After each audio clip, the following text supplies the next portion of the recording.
నా బ్రతుకు అందరికీ వందనాలండి. ఒక అమ్మాయి ఒక అబ్బాయిని ప్రేమించిన, లేదా ఒక అబ్బాయి అమ్మాయిని ప్రేమించిన, వాళ్ళు ఎంత ముచ్చటగా వాళ్ళకి ప్రేమని చెప్తా ఉంటారండి. వాళ్ళకి ప్రేమను వెల్లడి చేస్తూ ఉంటారు. వాళ్ళకి ప్రేమని వర్ణనాతీతంగా వివరిస్తూ ఉంటారు.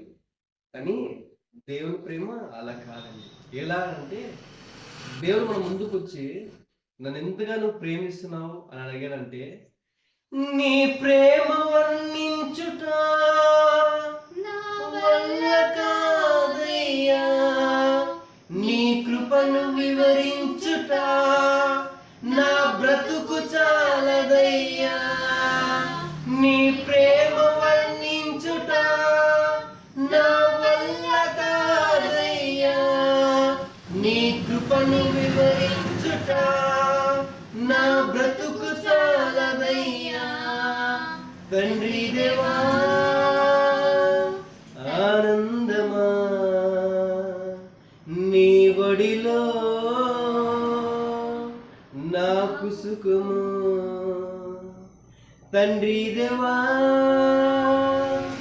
నా ఆనందమా నీ ఒడిలో